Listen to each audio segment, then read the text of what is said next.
कंबल ले लीजिए। अलसाई से सोने की कोशिश करती हुई पूनम पर कंबल डालते हुए अमित ने कहा। कंबल ओढ़कर वह आराम से सो गई। विधानसभा चुनाव सिर पर थे। दोनों एक दूसरे प्रमुख राजनीतिक दल के कार्यकर्ता थे। अमित सबसे वरिष्ठ था। वह एक तरफ से कार्यकर्ता था। उसकी हैसियत छोटे मोटे प्रभावशाली क्षेत्रीय नेता जैसी बन गई थी। पूनम एक निम्न वर्गीय परिवार से थी। वह ग्रेजुएट थी। कई जगह कोशिश करने के बावजूद उसे कोई नौकरी नहीं मिली थी। उसके एक परिचित ने उसे कुछ महिलाओं को इकट्ठा करके चुनावी सभा में लाने को कहा। इस काम के लिए उसे 5,000 रुपये मिले थे। कुल 25 महिलाओं को वह सभा में ले गई थी। 100 रुपये हर महिला को देने के बाद उसके पास 2500 रुपये बच गए थे। फिर तो यह सिलसिला चल पड़ा। इसी दौरान उसकी मुलाकात अमित से हुई थी। वह अधेड़ उम्र का छुट भैया नेता था। पूनम उम्र में उससे काफ़ी छोटी थी। दोनों का परिचय हुआ, फिर घनिष्ठता बढ़ी। देखते ही देखते यह घनिष्ठता सारी सीमाएं लांघ गई, मगर उनके संबंध ढके छिपे ही रहे। चुनावी दौर खत्म हुआ। अमित और पूनम की पार्टी चुनाव जीत गई। सत्ता पक्ष की पार्टी का मुख्य कार्यकर्ता होने से अमित की पूछ बढ़ गई। वह बड़े बड़े लोगों के काम करवाने लगा। उनसे वह खूब पैसा वसूलता। इस तरह उसके आर्थिक हालात भी सुधरने लगे। साथ ही उसकी खासम खास पूनम की भी पार्टी में अच्छी स्थिति हो गई और धीरे धीरे वह एक हस्ती बन गई। पूनम ने ब्यूटिशियन का कोर्स किया हुआ था। एक पॉश कॉलोनी के बड़े शॉपिंग मॉल में उसने ब्यूटी पार्लर खोल लिया। आर्थिक हालात और ज्यादा सुधरे तो अमित ने एक पॉश इलाके के एक अपार्टमेंट में अगल बगल 2 बड़े फ्लैट, एक अपने नाम से और एक अपनी प्रेमिका पूनम के नाम से खरीद लिए। एक दक्ष कारीगर द्वारा अमित ने दोनों अपार्टमेंट के बीच वार्डरोब के अंदर से ही एक गुप्त दरवाजा बनवा दिया। इसका पता अमित और पूनम के सिवा किसी अन्य को नहीं था। अमित का राजनीतिक कैरियर धीरे धीरे चढ़ता गया। वह पहले नगर पार्षद, फिर विधानसभा सदस्य, फिर मंत्री और अब मुख्यमंत्री पद का प्रमुख दावेदार बन गया था। साथ ही उसकी खासम खास समझी जाने वाली पूनम का कद और रुतबा भी काफी ऊंचा हो चला था। राजनीतिक क्षेत्र में उसको कोई भी सौदा पटाने, लेन देन की रकम पहुंचाने या विवाद निपटाने के लिए उपयुक्त समझा जाता था। पूनम काफी सुंदर होने के साथ साथ चालाक भी थी। वह जानती थी कि पैसे के साथ साथ हुस्न और स्वभाव का अपना रोब होता है। उसकी अपनी पार्टी में उस पर जान छिड़कने वाले अनेक लोग थे, मगर वह बिना जांचे परखे और उसकी अहमियत समझे किसी से ज्यादा बात नहीं करती थी। अमित अब मंत्री बन गया था। उसका स्थान मंत्रिमंडल में दूसरा था। वर्तमान मुख्यमंत्री उसके बढ़ते प्रभाव से चिंतित थे। अमित पार्टी हाई कमान पर अपना प्रभाव बढ़ा रहा है। मुख्यमंत्री कमला प्रसाद ने अपने सहयोगियों से बात करते हुए कहा, सर, इसमें उसकी खासम खास पूनम का हाथ है। मुख्यमंत्री के पीए ने कहा, इस लड़की को क्या हम अपनी तरफ नहीं मिला सकते? नामुमकिन है सर, यह अमित के प्रति पूरी वफादार है। इसका संबंध पार्टी मामलों से है या और कुछ भी है? इनमें सब कुछ है। यह अमित की पत्नी से भी बढ़कर है। पिछले यूरोप के दौरे के दौरान यह भी साथ गई थी। मंत्री जी के खाने पीने, पहनने के कपड़ों का चुनाव, किससे मिलना है किससे नहीं, सब यही तय करती है। इन दोनों में दूसरे के लिए सीढ़ी कौन है? मुख्यमंत्री के इस सवाल पर उनके सहयोगी एक दूसरे की तरफ देखने लगे। सर, कई लोग कहते हैं कि अमित को ऊंचा उठाने में पूनम का हाथ है। कई कहते हैं पूनम अमित का साथ हो जाने से रसूख वाली बनी है। सच्चाई जो भी हो, वे एक दूसरे के पूरक हैं। पीए ने कहा, पूनम हमारी तरफ नहीं आ सकती। सर, आपको अपनी तरफ लाकर क्या करना है? पवन, जो सीएम का खास सलाहकार था, कि इस सवाल पर सब हंस पड़े। मुख्यमंत्री भी हंसने लगे। एक खूबसूरत जवान औरत का मुख्यमंत्री ने क्या करना था, यह बात सीधी भी थी और मूर्खतापूर्ण भी। अमित मुख्यमंत्री के मुकाबले कम उम्र का था, एक तरह से जवान था, जबकि मुख्यमंत्री 60 पार कर चुके थे। मुख्यमंत्री मंद मंद मुस्कुरा रहे थे। पूनम के खूबसूरत जवान शरीर से उन्हें क्या करना था? उन्हें तो अपने काम से मतलब था। असल में वे इस बात के कायल थे कि पूनम अपने रूप यौवन से बड़े बड़े नेताओं को लुभाकर अपने प्रेमी अमित के लिए तरक्की के रास्ते बनाती थी। मगर क्या किसी औरत के प्रेम को भी कोई दूसरा यूं पा सकता था? पूनम ने अपने रिहायशी अपार्टमेंट में ही एक ब्यूटी पार्लर भी खोल रखा था, जिनको वह अपने ब्यूटी पार्लर में ट्रीटमेंट नहीं दे पाती थी या जो स्पेशल ट्रीटमेंट चाहते थे वे स्पेशल आवर में अपार्टमेंट में आ जाते थे। इसके लिए उन्हें फीस भी ज़्यादा देनी पड़ती थी। थोड़े थोड़े अंतराल पर मंत्री जी भी स्पेशल ट्रीटमेंट, जिसमें बॉडी मसाज, हेड मसाज और अन्य उपचार शामिल थे, के लिए पूनम के पास आते थे। आज मंत्री जी को आना था। पूनम अपनी नौकरानी, जो उसकी ऑल इन ऑल थी, के साथ स्पेशल खाना बनवा रही थी। मंत्री जी आ गए। कमांडो दस्ता बाहर पहरे पर खड़ा हो गया। मंत्री जी अकेले ब्यूटी पार्लर में चले गए। पहले मालिश से उनकी थकावट और तनाव दूर करने का उपचार हुआ, फिर हर्बल स्नान, फिर ड्रिंक्स का हल्का फुल्का दौर चला, फिर खाना सर्व हुआ। खाना खाने के बाद मंत्री जी अपने अपार्टमेंट में रात्रि विश्राम के लिए चले गए। मंत्री जी ज़्यादातर अपने सरकारी आवास पर परिवार सहित रहते थे, लेकिन कभी कभी विशेष बैठक या विशेष चिंतन हेतु अपने अपार्टमेंट में अकेले विश्राम करने आ जाते थे। ऊपर से देखकर कोई पता नहीं लगा सकता था कि पूनम का अपार्टमेंट मंत्री जी के अपार्टमेंट से गुप्त रास्ते से जुड़ा हुआ है।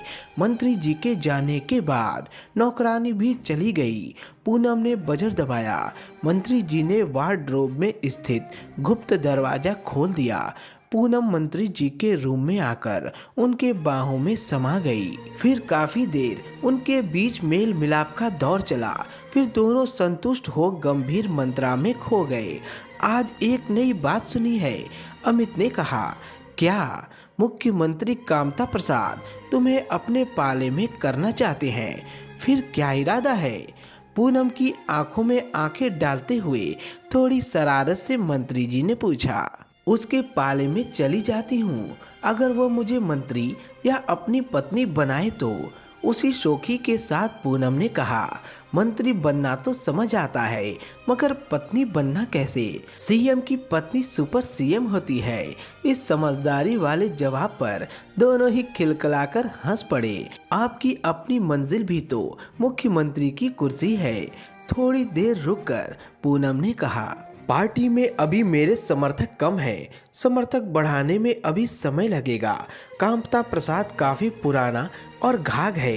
पार्टी के बड़े नेताओं को अपने समर्थन में करने के लिए आपको क्या करना होगा? ढेर सारे रुपए जुटाने पड़ेंगे, मजबूत लॉबिंग करनी पड़ेगी, साथ ही हुस्न और सबाब का जलवा दिखाना पड़ेगा। पैसे की बात समझ आती है, मगर ये लॉबिंग क्या होती है? राजनीति पैसे के बिना नहीं चलती। रुपए बड़े व्यापारियों और उद्योगपतियों से मिलते हैं और अफसरशाही के समर्थन के बिना कोई भी राजनेता सफल नहीं होता। मगर आपको अफसरशाही पूरा समर्थन दे रही है, व्यापारी भी रुपए पैसे दे रहे हैं। वह सब राज्य स्तर पर है। मुख्यमंत्री बनने के लिए केंद्र स्तर पर समर्थन जरूरी है। इसके लिए पहला कदम क्या है? ये सब मिलने जुलने से ही शुरू होता है। रुपए से ज्यादा हुस्न और सवाब का अपना असर है। मंत्री जी ने गहरी नजरों से अपने अंग पास में समाई पूनम को देखते हुए कहा। पूनम उनका इशारा समझ गई। मंत्री जी के साथ उनकी विशेष सलाहकार ने राजधानी के विशेष दौरे शुरू कर दिए। पूनम के रूप यौवन से प्रभावित हो अनेक वरिष्ठ नेताओं ने अमित के पक्ष में अपना मत बना लिया। उम्र दराज होते हुए भी अनेक वरिष्ठ नेताओं की भूख बरकरार थी। उनको मंत्री जी की खासम खास ने बखूबी संतुष्ट किया। व्यापारियों और उद्योगपतियों को उभरते नेता अमित में अपना हित ज्यादा दिखा। अफसरशाही को भी अमित में अपनी हित ज्यादा सुरक्षित नजर आए। पुराने मुख्यमंत्री पुराने विचारों के हैं। उनके नेतृत्व में राज्य तरक्की नहीं कर सकता। उनको हटाकर नए विचारों का नेता लाना ही होगा। मुख्यमंत्री या तो शक्ति परीक्षण कर अपना बहुमत सिद्ध करें या त्याग पत्र दें। ऐसी मांग दिन प्रतिदिन की जाने लगी। मजबूर होकर वर्तमान मुख्यमंत्री को अपनी पार्टी के विधायकों व हाईकमान की राय लेनी पड़ी। सभी ने उन्हें नकार दिया और अमित को नया मुख्यमंत्री बना दिया गया। अमित के साथ पूनम का रुतबा भी अपने आप बढ़ गया। वह अब सुपर सीएम समझी जाती थी। उसके ब्यूटी पार्लर का क्रेज अपने आप बढ़ गया था। अब वह पूनम से पूनम मैडम बन गई थी। साथ ही इज्जत में भी इजाफा हुआ था। पूनम मैडम अब ब्यूटी पार्लर में कम आती थीं, मगर दक्षता से ग्राहकों को अरेंज किया जाता था। खास काम के लिए खास मैनेजर था। मैडम अब मिस 10% थीं। किसी भी काम को सुलझाने के लिए ली जाने वाली फीस का 10% थी। ऐसा काम आने पर मैडम के खास मैनेजर द्वारा पहले पार्टी को जांचा परखा जाता था, फिर उसे सेफ समझ अपॉइंटमेंट फिक्स होता, फिर मामला आगे बढ़ता। स्पेशल ट्रीटमेंट के लिए पार्टी एडवांस फीस देकर मैडम के अपार्टमेंट में स्थित विशेष ब्यूटी पार्लर आती। मुख्यमंत्री भी थोड़े थोड़े अंतराल पर स्पेशल ट्रीटमेंट के लिए या एकांत चिंतन के लिए अपने अपार्टमेंट आते। उनकी विशेष सलाहकार उनका तनाव दूर करती। पूनम के परिवार की आर्थिक स्थिति भी पूरी तरह सुधर गई थी। उसके दोनों भाई शहर के पॉश इलाके में कोठियों में रहते थे। वे बड़े व्यापारी थे। बहनें व जीजा भी सब तरह से संपन्न थे। मगर पूनम खुद क्या थी? उसके पास अकूत पैसा था। अनेक नामी बेनामी संपत्तियां थीं, मगर उसका अपना वजूद क्या था? हर कोई उसको एक ढकी छिपी कॉल गर्ल, वेश्या या दलाल ही समझता था। राजनीति में कोई स्थायी मित्र या शत्रु नहीं होता। पूनम कभी कभी अपने माता पिता से मिलने जाती थी। तेरे पास सब कुछ है, तू अब अपना घर क्यों नहीं बसाती? माँ के इस सवाल पर पूनम सोच में पड़ गई। कौन करेगा उससे शादी? क्या मुख्यमंत्री अमित, जो उसकी देह को इतने सालों से भोग रहा था, उससे शादी कर सकता था? कितने छोटे बड़े राजनेता उसको भोग चुके थे, मगर इस सब में अमित का ही हित था। क्या वह उससे शादी कर सकता था? क्या कोई बड़ा राजनेता, उद्योगपति, व्यापारी, बड़ा अफसर उसको अपनी पुत्रवधू या पत्नी बना सकता था? कोई शरीफ खानदान या परिवार उसको अपनी बहू कबूल कर सकता था? सवाल सीधा था, साधारण था। मुख्यमंत्री थोड़े थोड़े अंतराल पर स्पेशल ट्रीटमेंट के लिए पूनम के पार्लर में आते थे। कभी कभार विशेष सलाहकार के तौर पर पूनम को देश के कई भागों में या कभी कभी विदेश में भी ले जाते थे, मगर वह तो हर जगह विशेष नजरों से ही देखी जाती थी। मुख्यमंत्री की पत्नी साधारण शक्ल सूरत की थी, मात्र मिडिल पास थी। मुख्यमंत्री 3 बच्चों के पिता थे। साधारण मध्यवर्गीय परिवार से संबंध रखती मुख्यमंत्री की पत्नी सहज बुद्धि की थी। कभी कभी किसी दौरे पर, विदेश यात्रा पर मुख्यमंत्री जी का परिवार और विशेष सलाहकार पूनम भी साथ होती थी। मगर जो सम्मान या प्रतिष्ठा कम पढ़ी लिखी आम शक्ल सूरत की मुख्यमंत्री की पत्नी को मिलती, वह ऊंची पढ़ी लिखी बेहद खूबसूरत पूनम को नहीं मिलती थी, क्योंकि हर कोई इस सच्चाई से वाकिफ था कि वह सीएम की वो थी। एक शाम सीएम रात्रि विश्राम के लिए पूनम के पास अपार्टमेंट में आए और सुबह सवेरे वे चले गए। साथ ही उनका लाव लश्कर भी चला गया। पूनम को भी दूर के शहर में रिश्तेदारी में जाना था। सुबह सुबह वह भी चली गई। अपार्टमेंट के केयर टेकर ने सफाई के लिए पहले सीएम का अपार्टमेंट खोला और सफाई की, फिर पूनम का अपार्टमेंट खोलकर अंदर गया और चंद मिनटों बाद चीखता हुआ बाहर आ गया। उसकी आवाज़ सुनते ही हाउसिंग कॉम्प्लेक्स का चौकीदार और अन्य कर्मचारी भी भागे भागे वहां आ गए। क्या हुआ? अंदर मैडम की नौकरानी बेड पर मरी पड़ी है। कैसे? पता नहीं। सभी भागते हुए अंदर गए।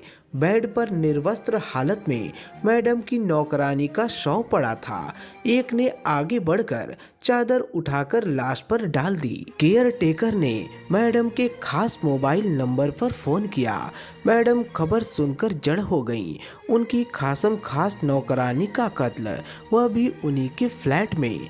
किसने किया? सुबह 5 बजे उसको जीता जागता छोड़कर आई थी। उस रात वह वहीं सोई थी। सीएम भी खाना खा अपने अपार्टमेंट में चले गए थे। इसी बीच पुलिस को भी खबर कर दी गई। चंद मिनटों में पुलिस के वरिष्ठ अधिकारियों ने सारे हाउसिंग कॉम्प्लेक्स को अपने घेरे में ले लिया। लाश का पंचनामा करके उसे पोस्टमार्टम के लिए भेज दिया गया। पुलिस ने जांच पड़ताल शुरू कर दी। तहकीकात का नतीजा चौंकाने वाला था। सारा शख्स सीधा सीएम की खासम खास या सुपर सीएम और खुद सीएम की तरफ था। सभी पुलिस अधिकारियों का एक ही मत था कि सीएम और उनकी खासम खास में विशेष संबंध है। इसका भेद खुल गया था। इसी को दबाने के लिए खुद सीएम और उनकी प्रेमिका ने उसका कत्ल कर दिया था। भूतपूर्व मुख्यमंत्री कामता प्रसाद और अन्य विरोधियों को बैठे बिठाए मुख्यमंत्री के खिलाफ एक मुद्दा मिल गया था। सब एकजुट हो इस मामले की उच्च स्तरीय जांच की मांग करने लगे। हाईकमान में वरिष्ठ नेताओं के समक्ष अमित को एक अयास मुख्यमंत्री के रूप में प्रचारित किया जाने लगा। उनको हटाकर नया मुख्यमंत्री बनाने की मांग जोर पकड़ने लगी। मुख्यमंत्री स्वयं से चिंतित थे। वे अपने सहयोगियों से विचार विमर्श कर रहे थे। सबकी सुई सीधे उनकी और उनकी प्रेमिका समझी जाने वाली मैडम पूनम की तरफ थी। पुलिस के आला अधिकारी भी इस मामले पर विचार कर रहे थे। अमित अनुभवी राजनेता था। मुख्यमंत्री ने राजधानी के पुलिस कमिश्नर को फोन किया। कमिश्नर साहब, क्या पोजीशन है? सर, अभी जांच पड़ताल जारी है। प्रेस वाले शोर मचा रहे हैं। क्या कहते हैं? प्रेस विज्ञप्ति की मांग कर रहे हैं। प्रेस कॉन्फ्रेंस में क्या दिक्कत है? इस पर पुलिस कमिश्नर खामोश हो गए। हेलो सर, जांच कर रहे हैं।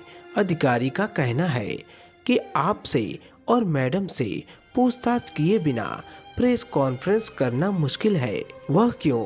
मृतका मैडम की नौकरानी थी। उसका कत्ल उनके फ्लैट में हुआ था। आप और मैडम से पूछताछ जरूरी है।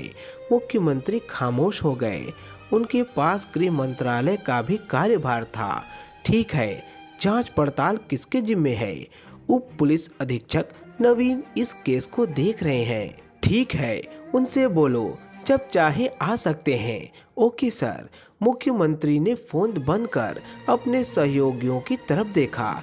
अपने कानूनी सलाहकार उच्च न्यायालय के वकील अजय से पूछा, वकील साहब, हमें क्या करना चाहिए?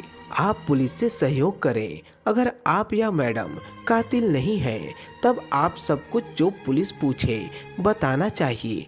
वकील साहब ने कहा, ठीक है। तभी इंटरकॉम बज उठा। सर, डीएसपी नवीन आए हैं, भेज दो।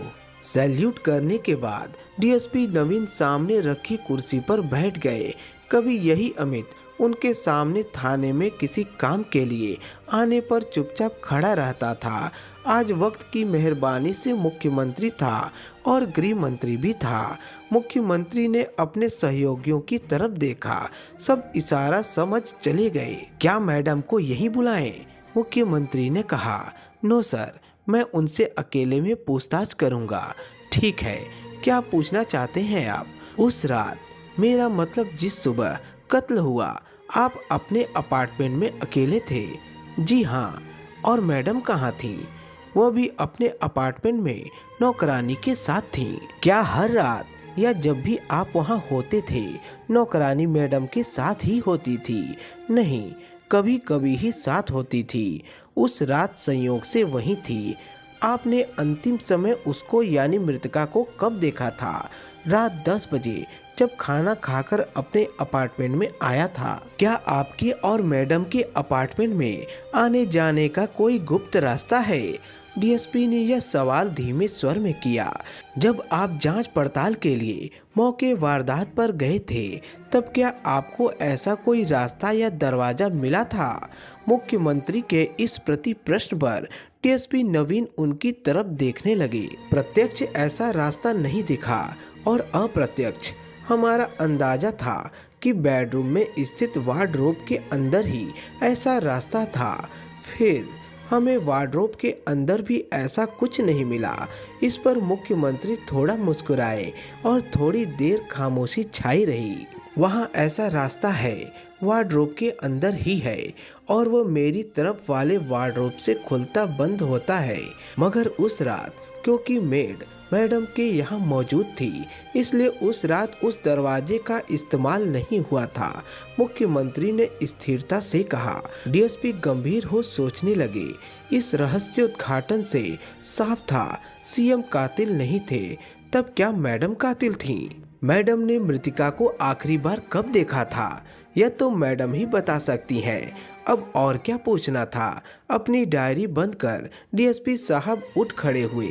ओके सर, जरूरत पड़ी तो फिर मिलेंगे, कहकर डीएसपी साहब चले गए। उनके जाते ही मुख्यमंत्री ने पूनम को फोन किया।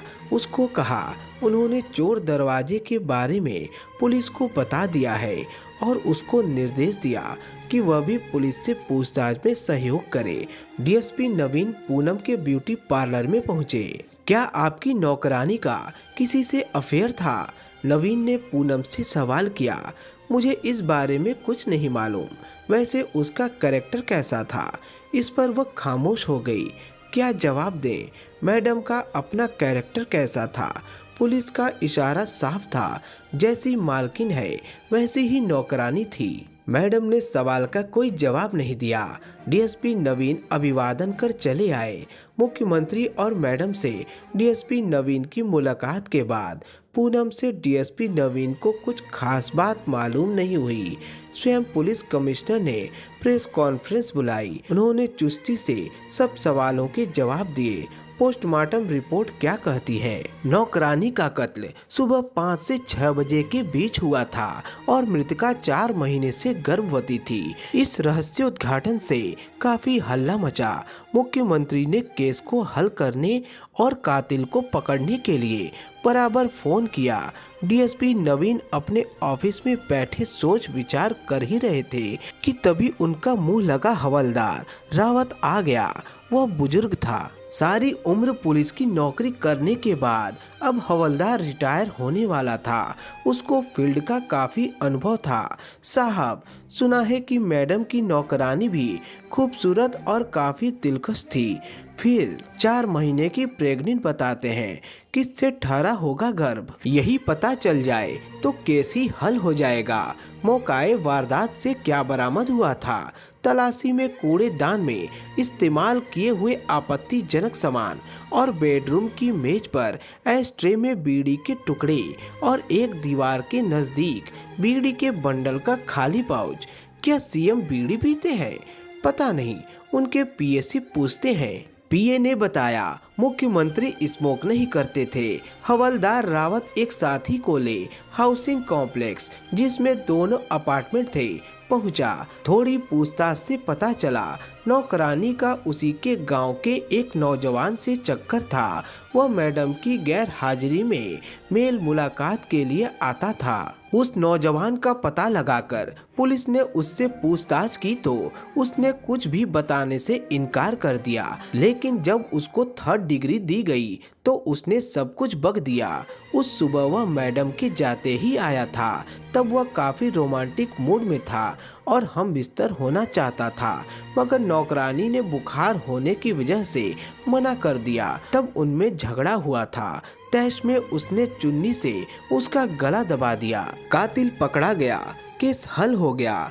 मगर सीएम की छवि काफी प्रभावित हुई। उन्होंने पूनम से मिलना जुलना कम कर दिया। इसके बाद पहले मुख्यमंत्री ने और फिर पूनम ने अपना अपना अपार्टमेंट बेच दिया। दोनों में मेल मुलाकात अब औपचारिक रह गई थी। अपने ब्यूटी पार्लर के ऑफिस में बैठी पूनम सोच रही थी कि उसे पैसा और संपत्ति तो मिल गई, मगर क्या हासिल हुआ। अमित उसको एक सीढ़ी बनाकर मामूली कार्यकर्ता से मुख्यमंत्री बन गया। उसका समाज में सम्मान था, मगर क्या उसे वास्तविक सम्मान मिल सका। उसको राजनेताओं अफसरों ने मुख्यमंत्री के समान ही भोगा। क्या कोई उसे अपनी पत्नी या पुत्रवधू बना सकता था। आज वह जवान थी, कल बुढ़ापे में उसका भविष्य क्या होगा। उसके मन में कई तरह के सवाल उमड़ रहे थे। वह न तो किसी की पत्नी ही बन पाई और न ही अब वो मुख्यमंत्री की प्रेमिका थी। तो दोस्तों, आपका क्या कहना है इस कहानी के बारे में, कमेंट करके हमें ज़रूर बताएं। वीडियो को लाइक कर दीजिए और इसी तरह की कहानी लगातार देखने और सुनने के लिए चैनल को सब्सक्राइब करके घंटी को दबाकर ऑल पर सेट कर लीजिए, ताकि आने वाली वीडियो का नोटिफिकेशन आपके पास तुरंत पहुंच सके। तो मिलता हूं आपसे एक अगली वीडियो में, तब तक के लिए धन्यवाद।